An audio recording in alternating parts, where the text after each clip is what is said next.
नमस्ते बच्चों, कैसे हैं आप लोग? आज हम लोग पढ़ेंगे कक्षा 11वीं की जो पुस्तक है वितान, इसी पुस्तक के जो पाठ हैं, चैप्टर है, उनके वस्तुनिष्ठ प्रश्नों को हम लोग तैयार कर रहे हैं। यह पुस्तक में आपको जो पोस्टर दिख रहा है, हो सकता है आपके राज्यों में ये जो अलग-अलग चलता है क्योंकि पूरे भारत में यही पुस्तक चलती है, तो अलग-अलग राज्यों में ये पोस्टर अलग-अलग हो, लेकिन इसके अंदर जो चैप्टर हैं, पाठ हैं, वो सेम है, एक जैसे हैं, पूरे राज्यों में जो भारत के सभी राज्यों में एक जैसे हैं। तो आज हम लोग इसी श्रृंखला में जो पाठ तैयार करेंगे उस पाठ का नाम है राजस्थान की रजत बूंदें। ये पाठ है और इसके लेखक है अनुपम मिश्र। इसी पाठ के जो वस्तुनिष्ठ प्रश्न हैं उनको मैंने आपके लिए तैयार किया है, तो उनको हम लोग प्रारंभ करेंगे और एक-एक वस्तुनिष्ठ प्रश्न जो कि परीक्षा की दृष्टि से महत्वपूर्ण है, उनको देखेंगे। तो जैसा कि आप देख पा रहे हैं आपके सामने वस्तुनिष्ठ प्रश्न हैं, लेकिन वीडियो को प्रारंभ करने से पहले हर बार की तरह बोलना चाहूँगा कि चैनल पर आप नए हैं तो एक बार इस चैनल को सब्सक्राइब जरूर कर लें, साथ में बेल आइकन को दबाएंगे तो आपको विषय से संबंधित नई-नई वीडियो मिलती रहेगी। और इसके साथ हिंदी विषय में 9वीं से 12वीं तक या किसी चैप्टर में या ये चैप्टर आपको कैसा लगा, किसी भी विषय में हिंदी से संबंधित आपको जो भी समस्या हो, आप मुझे कभी भी मेरे व्हाट्सएप पर मुझे मैसेज कर सकते हैं, मेरे फ़ोन पर फ़ोन लगा सकते हैं मोबाइल नंबर पर, और चाहें तो कमेंट बॉक्स में कमेंट भी कर सकते हैं। मुझे बहुत अच्छा लगेगा और ये पाठ कैसा लगा ये भी आप लोग कमेंट बॉक्स में कमेंट करके बताएँ। साथ में वीडियो को लाइक करें, चैनल को सब्सक्राइब करें और बेल आइकन को दबाएँ ताकि आपको नई-नई वीडियो मिलती रहेगी और भी अपने दोस्तों को इसको शेयर करें। तो इसी श्रृंखला में हम लोग प्रारंभ करेंगे। तो पाठ दूसरा हमारा राजस्थान की रजत बूंदें।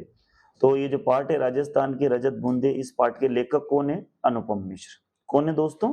अनुपम मिश्र। ठीक है, आगे चलते हम लोग। दूसरा है कुई खोदने वाले मजदूरों पर ऊपर से रेत क्यों फेंकी जाती है?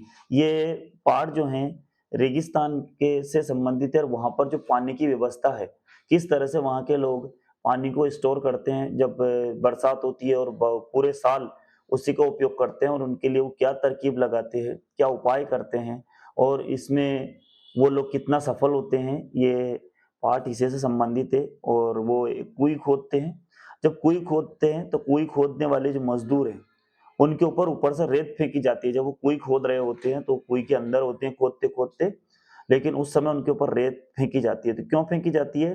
क्योंकि गर्मी और दमघोंटू माहौल से बचाने या कम करने के लिए। जो अंदर गर्मी लगती है बहुत तेज और दम घुट जाता है उनका, क्योंकि अंदर जो है मतलब ऑक्सीजन नहीं पहुँच पाती या मतलब हवा का दबाव बहुत अधिक रहता है, तो वहाँ पर उनको समस्या आती है।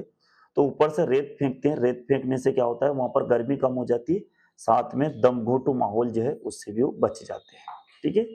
तीसरा प्रश्न दोस्तों, कुएँ की खुदाई किससे की जाती है? तो कुएँ की खुदाई जो है वो बसोली से की जाती है ना? किससे की जाती है? बसोली से।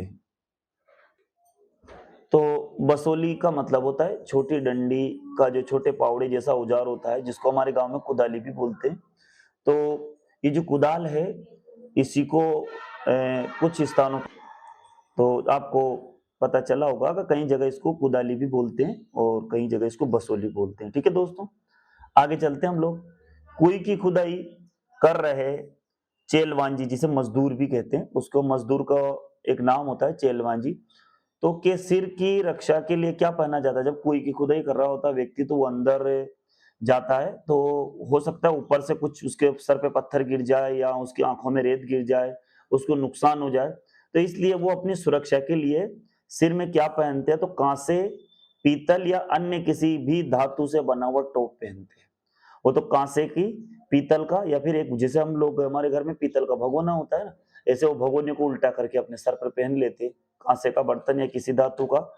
जिससे क्या होता है दोस्तों, उसको ऊपर से जो भी वस्तु फेंकी जाती है, रेत फेंकी जाती या कोई पत्थर गिर जाता तो उसको नुकसान नहीं पहुंचता। प्रश्न नंबर 5 है, कुई बनाने वाले दक्ष कारीगरों चेलवांजी को क्या कहा जाता है? जो कुई बनाते हैं उसमें जो दक्ष कारीगर होते हैं जिन्हें चेलवांजी कहते हैं, उनको क्या कहा जाता है? तो चौजारो या चेलवांजी। ये ऊपर भी लिख दिया हमने, उसको चेजारो भी कहते हैं या चेलवांजी भी कहते हैं। मतलब जो कारीगर होते हैं जो दक्ष, तो उन कारीगरों को, ऐसे ये यहाँ नहीं लिखना था मुझे लेकिन ठीक है, जो दक्ष कारीगर होते हैं उन्हें क्या कहा जाता है? तो उनका एक नाम होता है चेलवांजी या छेजारो। ठीक है, आगे चलते हैं हम लोग। इसके बाद छठा प्रश्न है, रेत की सतह से लगभग कितने हाथ नीचे खड़ी या पत्थर की पट्टी मिलती है? खड़ी या पत्थर है ना, जिप्सम की परत, है ना। तो रेगिस्तान में क्या होता है दोस्तों, धरती के ऊपर रेत होती है, खूब सारी रेत होती है, और उसी रेत को हटा करके हम धरती को खोदेंगे तो नीचे 10-15 हाथ से लेकर के 50-60 हाथ तक खोदेंगे तो एक परत मिलेगी जिप्सम की। और ये जिप्सम की परत जो लोहे जैसी मजबूत होती है, इसको फोड़ पाना, तोड़ पाना बहुत मुश्किल है, अर्थात बड़ी से बड़ी मशीन भी इसको आसानी से नहीं फोड़ पाती, आसानी से नहीं तोड़ पाती। तो जो रेत की सतह से लगभग कितने हाथ नीचे खड़ी या पत्थर की पट्टी मिलती है? तो 10-15 हाथ से लेकर के और 50-60 हाथ तक ये खड़ी या पत्थर की पट्टी मिलती है। इसके बाद आगे देखेंगे, प्रश्न नंबर 7वां है, मरुभूमि के विकसित किए गए समाज ने वहां उपलब्ध पानी को कितने रूपों में बांटा है? वहां जो पानी उपलब्ध होता है, रेगिस्तान में जो पानी मिलता है उसके 3 रूप है। कितने रूपों में बांटा है? 3 रूपों में बांटा है। ये 3 रूप कौन कौन से दोस्तों? पहला है पालर पानी, दूसरा है रेजानी पानी और तीसरा है पाताल पानी, है ना। इनके 3 भागों में बांटा है। तो मरुभूमि के विकसित किए गए समाज ने वहां के उपलब्ध पानी को कितने रूपों में बांटा है? पालर पानी, रेजानी पानी और तीसरा है पाताल पानी। अब ये क्या क्या होते हैं देखना। पालर पानी किसे कहा जाता है? तो राजस्थान में सीधे बरसात से मिलने वाले पानी को क्या कहते हैं? पालर पानी। राजस्थान में सीधा बरसात से जो मिलेगा उससे, राजस्थान में सीधे बरसात से मिलने वाले पानी को क्या कहा जाता है? पालर पानी। जैसे सीधा बरसात का पानी आता है उसको जो स्टोर करते हैं वो पालर पानी होता है, और धरातल से नीचे उतरता है लेकिन पाताल में नहीं मिलता। मतलब जैसे बरसात में आया और वो धरातल पे इकट्ठा और नीचे उतरेगा लेकिन सीधा पाताल में नहीं जाएगा, वो बीच में रह जाएगा, उस पानी को कहते हैं रेजानी पानी, है ना। मतलब बरसात वाला पानी क्या कहलाता है? पालर पानी। और वो बरसात से जाएगा धरती पे और धरती पे वो नीचे, सीधा नीचे पाताल में नहीं जाएगा, बीच में रहेगा, उसे कहते हैं रेजानी पानी। और वह भूजल, 10वां प्रश्न है, वह भूजल जो कुओं में से निकाला जाता है ना, जो कुएं खोद करके कुएं के अंदर से निकाला जाता है उसे कहते हैं पाताल पानी। और मैं आपको थोड़ा सा बता दूं दोस्तों, पाताल पानी अक्सर खारा होता है, क्योंकि रेगिस्तान में हमने को सभी को पता है कि वहां पानी खारा होता है। तो जब कुएं खोदे जाते हैं तो कुओं का पानी वहां पर खारा होता है, लेकिन जो कुइयां बनाई जाती है पानी के लिए, जिसमें पानी स्टोर किया जाता है, तो वहां बिल्कुल मीठा पानी उनको मिलता है। इसके बाद प्रश्न नंबर 11वां है, वर्षा की मात्रा नापने के लिए किस शब्द का प्रयोग किया जाता है? तो वर्षा की मात्रा नापने के लिए किस शब्द का प्रयोग किया जाता है? रेजा। एक से ना, जैसे हम लोग क्या कहते हैं ना, कितने सेंटीमीटर वर्षा हुई, है ना, लेकिन रेगिस्तान में वर्षा को नापने के लिए कौन सा शब्द होता है? रेजा। ठीक है, आगे चलते हैं हम लोग। कुएं के पानी को साफ रखने के लिए उसे किस धातु के बने ढक्कन से ढका जाता है? मतलब कुआं है, अब कुएं में यदि ऊपर से कोई व्यक्ति गंदगी फेंकेगा या कुछ भी, उसमें कुछ भी कर सकता है, गंदी चीजें फेंक सकता है, तो उसको साफ रखने के लिए ऐसी कौन सी धातु है जिससे बने ढक्कन को ढका जाता है? लकड़ी। लकड़ी से एक ढक्कन बनाया जाता है, लकड़ी के जो बांस होते हैं, या मतलब लकड़ी से कोई भी, लकड़ी का कोई भी डंडा हो, उससे एक ढक्कन बनाया जाता है, उसे ढक्कन लकड़ी कहा जाता है। आगे देखते हैं, 13वां प्रश्न है, जैसलमेर जिले के एक गांव, उस गांव का नाम है खडेरों की ढाणी, है ना। जैसलमेर जिले में एक गांव है खडेरों की ढाणी, को लोग किस नाम से जानते हैं? तो उस गांव को जानते 6 बीसी, 6 बीसी जानते हैं उसको, है ना। 6 बीसी का मतलब होता है 20, जो है 20 को 20 इंटू 6, तो कितने होंगे? 120, है ना। क्यों कहा जाता है? देखो नीचे उसका कारण है कि जैसलमेर जिले का एक गांव है खडेरों की ढाणी में कितनी कुइयां हैं? 120 कुइयां हैं वहां पर। कितनी? 120। तो इसीलिए उसको 6 बीसी के नाम से जाना जाता है। मतलब 6 इंटू 20 या 20 इंटू 6 करेंगे तो 20 गुणा 6 करेंगे तो 120 संख्या आएगी। तो खडेरों की जो ढाणी है वहां पर 120 कुइयां बनी हुई है मीठे पानी को स्टोर करने के लिए, ताकि वहां मीठा पानी मिले। तो जैसलमेर जिले का एक गांव है खडेरों की ढाणी, है ना, इसको नाम खडेरों की ढाणी, है ना। खडेरों की ढाणी में कितनी कुइयां? 120, और इसी कारण से उसका नाम है 6 BC।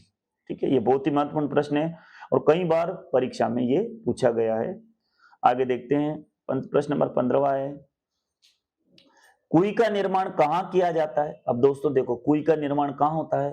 तो कुई का निर्माण जहाँ मिट्टी के नीचे खड़िया पट्टी मिलती है, वहां पर कुई का निर्माण किया जाता है। एक विशेष बात है कि कुई का निर्माण कहाँ होता है? जहां मिट्टी के नीचे खड़िया पत्थर, है ना, मिट्टी के नीचे क्या मिलता है दोस्तों? जहां मिट्टी के नीचे खड़िया यानी जिप्सम की परत मिलती हो, वहां पर कुई का निर्माण होता है। यदि खड़िया पत्थर नहीं होगा तो लोग सीधा ही कुआं खोद लेंगे, क्योंकि फिर कुआं तो है बहुत नीचे तक हम खोद सकते हैं, लेकिन कुई जो है केवल हम लोग 50-60 हाथ तक ही खोद सकते हैं। उसके नीचे खोदना थोड़ा बहुत ही मुश्किल या मान लेते हैं असंभव हो जाता है, तो फिर ये कुई बनाई जाती है। प्रश्न नंबर 16 है दोस्तों, कुई का व्यास यानी चौड़ाई बहुत छोटा क्यों रखा जाता है? जैसे कुई का जो मुंह है वो छोटा क्यों रखा जाता है? ऐसा क्या कारण है कि कुई का जो मुंह है वो छोटा रखा जाता है? इसका क्या कारण है दोस्तों कि कुई का मुंह जो है वो छोटा रखा जाता है? तो इसका मतलब ये होता है कि ताकि कम मात्रा का पानी ज्यादा फैले नहीं, है ना। जैसे पानी जो है मान लो कम हो तो कुई छोटी होगी तो वो थोड़ी मतलब ऊपर तक पानी रहेगा, मतलब चौड़े रहेगी तो पानी फैल जाएगा और लोगों को निकालने में दिक्कत आएगी और वाष्पीकरण कम हो, और इससे वो जैसे धूप निकलेगी, गर्मी होगी, वो वाष्पीकरण से बाहर निकल जाएगा, तो चौड़ा मतलब फैला हुआ पानी होगा। तो एक तो उसका व्यास इसलिए छोटा रखते हैं कि पानी एक जगह इकट्ठा हो और उड़े कम बाहर। दूसरा, इसे ढकना सरल होता है। दूसरा है कि इसका जो ढक्कन है वो छोटा बनता है, इसको आराम से ढक सकते हैं। और तीसरा है पानी का स्तर जो है वो ऊंचा रहता है। क्या रहता है? पानी का स्तर इसमें ऊंचा रहता है। इसके बाद है प्रश्न नंबर 17 है, चड़स किस काम आता है? चड़स आप लोगों ने बहुत समय पहले बचपन में देखा होगा, गांव में जब लाइट नहीं हुआ करती थी, मोटर का उपयोग नहीं होता था, या जो अंदर जो है हम लोग जनरेटर वो क्या बोलते हैं, जो मोटर जो पानी निकालने के लिए जो पाइप वगैरह की इतनी व्यवस्था नहीं थी, तो लोग चड़स के माध्यम से कुएं का पानी निकालते थे, कुएं का, और वो फसलों में पानी देते थे। आपने देखा होगा चमड़े से बनती है चड़स और उसके अंदर एक ढोल जैसा पूरा गोल होता है, वो उसके जो मुंह है उस पर लोहा लगा रहता है, जिससे वो वजन से अंदर कुएं में जाती, पानी भरती और बेलों के माध्यम से उसे बाहर निकाला जाता। तो आपने से किस किसने चड़स देखी है कमेंट बॉक्स में कमेंट करके जरूर बताएं। ठीक है, आगे देखते हैं, प्रश्न नंबर 18 है, कुई शब्द का अर्थ क्या होता है? जो कुई होती है उसका अर्थ क्या होता है? तो कुई का कम व्यास का बहुत ही छोटा कुआं, छोटा सा कुआं। कुआं बड़ा होता है और कुई छोटी होती है। कुआं पुल्लिंग है और कुई स्त्रीलिंग है, ये भी ध्यान रखेंगे हम लोग, है ना। तो कुई जो है वो स्त्रीलिंग में आती है और कुआं जो है वो पुल्लिंग में आता है। ठीक है, आगे देखते हैं हम लोग, प्रश्न नंबर 19वां है, खीप घास क्या है? एक तरह की वहां पर घास होती है रेगिस्तान में, उस घास के बारे में कहा गया है कि वो खीप घास जो है वो क्या है। तो खीप घास क्या है? तो खीप घास एक प्रकार की घास है जिसके रेशों से रस्सी बनाई जाती है, रेगिस्तान में पाई जाती है और रस्सी बनाने के लिए काम आती है। इसके जो रेशे होते हैं उनको आपस में जोड़ करके और बहुत मजबूत रस्सी बनती है इसकी, और ये खीप घास उसी के काम आती है। इसके बाद अगला 20वां प्रश्न देखेंगे, आच प्रथा क्या है? बहुत ही महत्वपूर्ण प्रश्न है ये और कई बार परीक्षा में आया है आच प्रथा का। इस प्रथा के अंतर्गत कुई खोदने वाले वालों को वर्ष भर 30 त्योहारों और विवाह अवसर पर सम्मानित किया जाता है। जैसे इन्होंने किसी मजदूर को, मतलब चेलवांजी को कुई खोदने के लिए बुलाया और जब वो कुई खोद के चला जाता तो हाथ उससे उनका संबंध खत्म नहीं होता। एक साल तक जो भी त्योहार होता या उनके घर पे जो भी खुशी होती, विवाह अवसर होता या कोई अच्छा शुभ काम होता, तो उसमें वो क्या करते, उसे बुलाते, उसको सम्मानित करते और उसे खूब सारे जो उपहार है उसे प्रदान करते और पूरे साल उसका सम्मान करते जो भी उनके घर पे कुई खोदने आता था। इसके बाद प्रश्न नंबर 21वां है, राजस्थान के किन इलाकों में कुइया बनाई जाती है? तो ये प्रश्न जो है शायद हम लोग पहले समझ चुके हैं। जहां रेत के नीचे खड़िया पत्थर की पट्टी मिलती हो, राजस्थान के उन्हीं इलाकों में कुइया बनाई जाती है। राजस्थान के किन इलाकों में कुइया बनाई जाती है? राजस्थान के किन इलाकों में कुइया बनाई जाती है? जहां रेत के नीचे खड़िया पत्थर की पट्टी मिलती हो।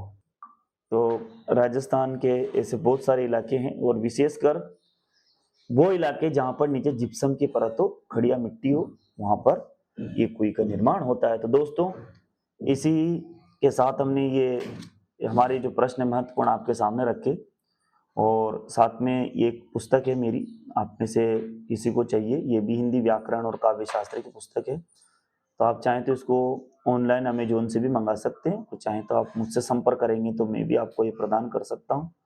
ये हिंदी व्याकरण के लिए बहुत अच्छी पुस्तक है, और इसके बारे में मैंने पहले वीडियो के माध्यम से भी आप लोगों को अवगत कराया है, और अभी गूगल पे भी ये पुस्तक ट्रेंडिंग में चल रही है। तो आपको जब भी इसकी आवश्यकता हो आप इसको प्राप्त कर सकते हैं। तो इसी के साथ हम लोगों ने ये वीडियो आज पूरी की है। आपको कैसी लगी कमेंट बॉक्स में कमेंट करके ज़रूर बताएं। साथ में अपने दोस्तों को इसको शेयर करें, और दोस्तों को और लोगों को भी इससे जोड़ें।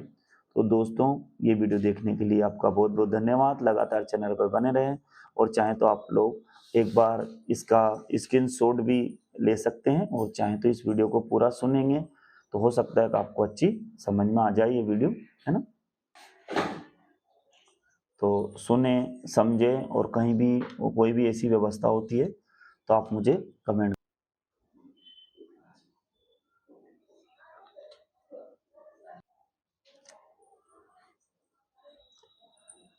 तो दोस्तों, ये वीडियो देखने के लिए आपका बहुत बहुत धन्यवाद।